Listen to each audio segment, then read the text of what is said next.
وہ نیچے دبک گیا۔ اس نے جلتے بجھتے بلب پر بھی اپنا ہاتھ رکھ دیا تھا کیونکہ اچانک پہاڑیاں تیز سیٹیوں کی آوازوں سے گونج اٹھی تھیں اور پھر پہاڑیوں کے چٹانوں نے مسلح افراد اگلنے شروع کر دیے تھے۔ یہ افراد اس سے ذرا آگے بھی موجود تھے جن کا ابھی تک ٹائیگر کو ذرا برابر بھی علم نہ ہو سکا تھا، اور اب ٹائیگر سوچ رہا تھا کہ وہ اگر چٹان سے نکل آتا تو لازماً ہٹ کر دیا جاتا۔ اس کے بچ نکلنے کا 1% بھی سکوپ بھی نہ تھا، اور ان لوگوں کی یہاں موجودگی کی تو شاید عمران کو بھی توقع نہ تھی۔ چنانچہ اب ٹائیگر دل ہی دل میں جیکر کا شکریہ ادا کر رہا تھا جو مین کنٹرول روم میں پہنچ نہ سکا تھا۔ اس طرح ڈبے پر بلب جلتا بجھتا رہا اور ٹائیگر کو وہیں دبکا پڑے رہنے کا موقع مل گیا۔ چٹانوں کے پیچھے سے نکلنے والے افراد کی تعداد تقریباً 60-70 کے قریب تھی جو نہ جانے کن کن چٹانوں کے گرد چھپے ہوئے تھے، اور اب وہ سب چٹانیں پھلانگتے ہوئے سڑک کی طرف جا رہے تھے۔ اس کا یہ مطلب بھی ہو سکتا ہے کہ کوئی لمبی گڑبڑ ہو گئی ہے۔ ان کے یہاں چھپائے جانے کا مقصد تو یہی تھا کہ عمران اور اس کے ساتھیوں کو پکڑا جا سکے، لیکن عمران اور اس کے ساتھی تو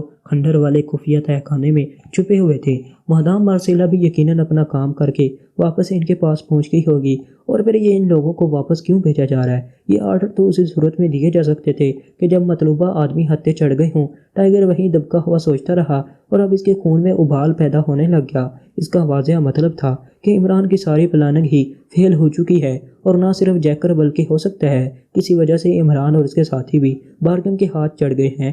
اب چٹانوں کے پیچھے سے اچانک نمودار ہونے والے افراد کافی دور جا چکے تھے، اور گہرے اندھیرے میں اب ان کے سائے بھی نظر نہ آ رہے تھے۔ اس لیے ٹائیگر نے اب مزید انتظار فضول سمجھا۔ اس نے اپنی پشت پر موجود سیاہ رنگ کے کپڑے کے تھیلے کو ہلا کر ایڈجسٹ کیا، اور پھر اس کا منہ کھول کر اس نے اس کے اندر سے ایک چپٹے منہ اور چھوٹی نال والی گن باہر نکال لی، اور ہاتھ میں پکڑا ہوا ڈبہ اسی طرح جلتے بجھتے بلب سمیت اس نے بیگ کے اندر ڈالا اور اس کا منہ بند کر دیا۔ وہ آتے وقت عمران کے بتائے ہوئے اسلحے کے ساتھ ساتھ اپنی مرضی کا بھی کچھ اسلحہ لے آیا تھا، اور یہ سارا اسلحہ اور یہ ڈبہ اور اسی طرح کی تمام جدید مشینری عمران کے کہنے پر جیکر نے انہیں سپلائی کی تھی۔ چپٹے منہ والا راکٹ گن ہاتھ میں لیے ٹائیگر تیزی سے چٹان کے پیچھے سے نکلا، اور پھر تیزی سے چٹانوں کو پھلانگتا ہوا آگے بڑھتا گیا۔ گو ہر طرف گہری تاریکی چھائی ہوئی تھی، لیکن عمران نے نقشے کی مدد سے اسے اس خفیہ راستے کے متعلق پوری طرح سمجھا دیا تھا، اس لیے ٹائیگر کو آگے بڑھنے میں کوئی دشواری محسوس نہ ہو رہی تھی۔ تھوڑی دیر بعد وہ اس چٹان تک پہنچ گیا جس کی شکل بالکل گول تھی، بالکل اس طرح جیسے کسی چکی کا پارٹ ہوتا ہے۔ مین کنٹرول روم تک جانے والا خفیہ راستہ اس چٹان سے جاتا تھا۔ ٹائیگر نے ادھر ادھر دیکھا، اور پھر اس نے اس چٹان کے نچلے حصے پر ہاتھ پھیرنا شروع کر دیا۔ چند لمحوں بعد اس کا ہاتھ ایک جگہ رک گیا، یہاں ایک بالکل باریک سا سوراخ تھا۔ اس نے چونکہ ہاتھ پھیرتے وقت اس طرح سے انگلیوں کو ٹیڑھا کر رکھا تھا، اس لیے اندھیرے میں اس کی انگلیوں نے اس سوراخ کو تلاش کر لیا تھا۔ سوراخ میں صرف اس کی چھوٹی انگلی ہی جا سکتی تھی۔ اس نے انگلی اس سوراخ میں ڈالی، انگلی کا صرف تھوڑا سا حصہ سوراخ میں گیا، آگے سوراخ بند تھا۔ ٹائیگر نے انگلی کو دبا کر اسے پہلے 3 بار دائیں طرف اور پھر 3 بار دائیں طرف گھما کر انگلی باہر نکال لی اور انتظار کرنے لگا۔ چند لمحوں بعد یکلگت ہلکی سی کڑکڑاہٹ سی پیدا ہوئی اور ایک گول سوراخ نمودار ہوا۔ یہ سوراخ اتنا بڑا تھا کہ ٹائیگر اس کے اندر لیٹ کر داخل ہو سکتا تھا اور کونیوں کے بل کرالنگ کرتا ہوا آگے بڑھ سکتا تھا۔ ٹائیگر نے اپنی پشت پر لدا ہوا تھیلا ایڈجسٹ کیا اور پھر وہ لیٹ کر اندر داخل ہو گیا۔ راکٹ گن مسلسل اس کے ہاتھ میں تھی، اندر بھی گہرا اندھیرا تھا، لیکن ٹائیگر کی آنکھیں اب اندھیرے کی عادی ہو چکی تھیں اور وہ کرالنگ کرتا ہوا تیزی سے آگے بڑھتا گیا۔ اور پھر تھوڑی دیر بعد وہ اس پائپ نماز روم سے نکل کر ایک چوڑی غار میں پہنچ گیا۔ یہاں پہنچ کر وہ کھڑا ہو گیا۔ دائیں ہاتھ پر کھردری چٹانیں موجود تھیں، جبکہ ٹائیگر کو معلوم تھا ان چٹانوں کے پیچھے ہی ریڈ پوائنٹ کا مین کنٹرول روم ہے۔ مادام مارسیلا نے جو مشین آف کی تھی اسی کی وجہ سے ٹائیگر یہاں تک پہنچ گیا تھا، ورنہ تو گول چٹان سے بھی راستہ نہ کھلتا۔ لیکن اب مسئلہ تھا اس مین کنٹرول روم کے راستہ کھولنے کا۔ ٹائیگر نے تھیلے میں سے وہ ڈبہ نکالا، اس پر ابھی تک بلب جل بجھ رہا تھا۔ اس نے اسے ایک طرف ایک بڑے سے پتھر کے پیچھے اس طرح چھپا دیا کہ عام حالات میں وہ نظر نہ آ سکتا تھا، اور پھر وہ 2 قدم پیچھے ہٹا۔ اس نے راکٹ گن کا میگزین چیک کیا، میگزین میں 4 راکٹ موجود تھے۔ اس نے گن کا رخ دائیں طرف والی کھردری چٹانوں کی طرف کیا اور پھر ہونٹ پھینچ کر ٹریگر دبا دیا۔ اس کے ہاتھ کو ہلکا سا جھٹکا لگا، اس نے فوراً ہی دوسری بار ٹریگر دبا دیا۔ دوسرے لمحے یکے بعد دیگرے 2 انتہائی طاقتور راکٹ ان کھردری چٹانوں سے ٹکرانے اور خوفناک دھماکے ہوئے اور روشنی کا جیسے سیلاب سے اس غار میں امٹ آیا۔ اس کے ساتھ ہی تیز سائرن بجنے اور کئی آدمیوں کی چیخیں گونج اٹھیں۔ یکلگت تیز روشنی کی وجہ سے ایک لمحے کے لیے تو ٹائیگر کی آنکھیں چنیا گئی، اسے کچھ نظر نہ آیا، لیکن دوسرے لمحے وہ بجلی کی تیزی سے اچھل کر بائیں ہاتھ ہو گیا اور اس نے راکٹ گن کا رخ اندرونی ہال نما کمرے کی دائیں طرف کی دیوار کے ساتھ فٹ زمین سے چھت تک بہت بڑی اور پیچیدہ سی مشین کی طرف کیا، جس پر بلا مبالغہ سینکڑوں نہیں بلکہ ہزاروں چھوٹے بڑے بلب جل بجھ رہے تھے۔ اس نے یکے بعد دیگرے 2 بار ٹریگر دبا دیا، اس کے ہاتھ کو 2 بار جھٹکے لگے اور ایک بار پھر انتہائی خوفناک دھماکے ہوئے اور اس کے ساتھ ہی دھماکوں کا ایک طویل اور نہ ختم ہونے والا سلسلہ شروع ہو گیا۔ اس نے باہر سے مین کمپیوٹر پر راکٹ برسا کر اسے ختم کر دیا تھا اور نہ اسے معلوم تھا کہ وہ اندر جاتا تو کمپیوٹر اس پر لازماً کوئی وار کر دیتا۔ مین کمپیوٹر کے پرخچے اڑ گئے تھے اور یہ دھماکے جن کی آوازیں اب دور سے سنائی دے رہی تھیں یقیناً اس کمپیوٹر سے منسلک مشینوں کی تھیں جو پورے ریڈ پوائنٹ پر پھیلے ہوئے تھے۔ ٹائیگر نے راکٹ گن ایک طرف پھینکی اور کوٹ کے اندر بیلٹ سے لگی ہوئی برین گن ایک جھٹکے سے کھینچی اور اچھل کر نہ صرف اندر داخل ہوا بلکہ اس نے کوس کی صورت میں مسلسل گولیاں برسانا شروع کر دی اور انسانی چیخوں کے ساتھ ساتھ مشینری پھٹنے کے تیز دھماکوں سے وہ پورا حال گونج اٹھا۔ وہاں موجود 8 افراد جو اس طرح کے اچانک دھماکوں کی وجہ سے مجسموں کی صورت میں کھڑے تھے برین گن کی گولیوں کے زد میں آ کر ختم ہو گئے۔ اسی لمحے گولیوں کی بچھاڑ ٹائیگر کی طرف آئی مگر ٹائیگر نے لمبا جمپ لگایا اور ایک اونچی میز کی آڑ لے کر اس نے ایک چھوٹے سے کیبن کے دروازے پر فائر کھول دیا جہاں سے ایک آدمی ہاتھ میں مشین گن لیے اس پر فائر کر رہا تھا۔ وہ آدمی چیختا ہوا گن سمیت اندر گرا اور ٹائیگر بجلی کی تیزی سے میز کی آڑ سے نکلا اور بھاگتا ہوا اس شیشے کے کیبن کے دروازے میں گھس گیا۔ یہ شاید اس مین کنٹرول روم کے کنٹرولر کا دفتر تھا۔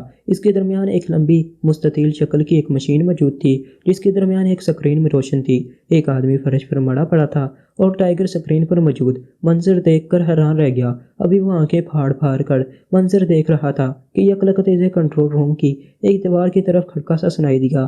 اس نے جلدی سے اپنے آپ کو دروازے کی سائیڈ میں کر لیا۔ ٹموتی، یہ کیا ہو رہا ہے؟ یہ کس نے تباہی کی ہے؟ ایک چیختی ہوئی آواز سنائی دی اور ٹائیگر نے ہونٹ پیچھ لیے کیونکہ یہ آواز بارگم کی تھی۔ وہ اس آواز کو پہچانتا تھا۔ جیکر نے اس کا ٹیپ اسے سنوایا تھا۔ دوسرے لمحے بارگم اچھل کر اندر داخل ہی ہوا تھا کہ ٹائیگر نے اس کے سینے پر برین گن کی نال رکھ کر اسے زور سے باہر کی طرف دھکیل دیا اور بارگم جو انتہائی پرجوش انداز میں اندر داخل ہو رہا تھا اچھل کر پشت کے بل باہر جا گرا۔ ٹائیگر اس کے پیچھے لپکا ہی تھا کہ یکلخت بارگم کی دونوں ٹانگیں کسی آکٹوپس کی ٹانگوں کی طرح بجلی کی تیزی سے حرکت میں آئیں اور ٹائیگر ہوا میں کوس کی صورت میں اڑتا ہوا پشت کے بل پیچھے موجود ایک میز پر گرا اور پھر میز پر موجود مشین سمیت نیچے فرش پر جا گرا۔ برین گن اس کے ہاتھوں سے چھوٹ کر ایک طرف جا گری تھی۔ اچانک مشین کے اوپر گرنے کی وجہ سے اس کی ریڑھ کی ہڈی کو خاصی چوٹ آئی تھی اور ایک لمحے کے لیے تو اس کا ذہن جیسے موفسا ہو کر رہ گیا تھا جبکہ اس دوران بارگم اسے اچھال کر بجلی کی تیزی سے اٹھا اور اس نے ٹائیگر کے ہاتھ سے نکل کر دور جا کر گرنے والی برین گن کی طرف دوڑ لگا دی۔ ابھی وہ برین گن تک پہنچا بھی نہ تھا کہ ٹائیگر جیسے ہوش میں آ گیا۔ اس نے تیزی سے اپنی ٹانگیں سکوڑی اور میز سمیت نیچے گری ہوئی مشین کی دوسری طرف جا گرا اور اسی لمحے بارگم برین گن اٹھا کر تیزی سے مڑا اور ساتھ ہی اس نے فائر کھول دیا لیکن ٹائیگر ایک لمحے پہلے میز کے پیچھے پہنچ چکا تھا اس لیے یہ برین گن کی گولیوں نے میز اور اس پر موجود مشین کے پرخچے اڑا دیے لیکن ٹائیگر ان گولیوں سے محفوظ رہا۔ لیکن بارگم اسی طرح جنونی انداز میں مسلسل گولیاں برسائے چلا جا رہا تھا۔ ٹائیگر نیچے گرتے ہی سانپ کی طرح ریگتا ہوا اس غار کی طرف بڑھتا گیا جہاں سے وہ اندر داخل ہوا تھا کیونکہ وہ دائیں ہاتھ پر اس کے بالکل قریب تھی اور جس انداز میں بارگم گولیاں برسا رہا تھا اگر ٹائیگر اس طرف کو نہ کھسک جاتا تو مشین کے اڑنے والے پرزے یقیناً اس کے جسم کا کیما بنا دیتے۔ چند ہی لمحوں میں ٹائیگر رینگتا ہوا اس غار میں پہنچ گیا اور وہاں پہنچتے ہی وہ تیزی سے اٹھ کھڑا ہوا اور ٹوٹی ہوئی جگہ کی سائیڈ میں رک گیا۔ اس کی پشت پر موجود تھیلا بھی اس کے جسم کی الٹ پلٹ کی وجہ سے کہیں گر چکا تھا اور اب ٹائیگر خالی ہاتھ کھڑا تھا لیکن اسے معلوم تھا کہ بارگم گولیاں برساتے ہوئے لازماً آگے بڑھے گا اور وہی ہوا۔ اب گولیاں اس ٹوٹے ہوئے حصے کی سائیڈ پر پڑ رہی تھیں اور پھر یکلخت اٹک کی آواز سنائی دی اور فائرنگ کی آواز بند ہو گئی۔ ٹھک کی آواز سنتے ہی ٹائیگر یکلخت باہر نکلا اور کسی بھوکے عقاب کی طرح بارگم پر جا گرا جو خالی برین گن ہاتھ میں پکڑے اور اس کے دونوں جڑے ہوئے گھٹنے پوری قوت سے ٹائیگر کی ناف سے ذرا اوپر پڑے اور ٹائیگر کو ایک لمحے کے لیے ایسا محسوس ہوا جیسے اس کا ذہن ایک خوفناک دھماکے سے پھٹ گیا ہو مگر صرف ایک لمحے کے لیے اسے یہ احساس ہوا۔ دوسرے لمحے اس کا ذہن موت کی گہری تاریکیوں میں ڈوب گیا۔ جیسے ہی جیکر کی پشت پر موجود گھومتے ہوئے آرے ایک جھٹکے سے نیچے آئے عمران کا ہاتھ بلند ہوا اور کمرہ جیکر کی کربناک چیخوں سے گونج اٹھا۔ عمران کے ہاتھ سے ایک چھوٹا سا کیپسول نما راکٹ بجلی کی تیزی سے بلند ہو کر اس سرخ شعاع سے ٹکرا گیا تھا جس میں جیکر پھنسا ہوا تھا اور اس کیپسول کے سرخ شعاعوں سے ٹکراتے ہی جیکر کے جسم کے گرد یکلخت خوفناک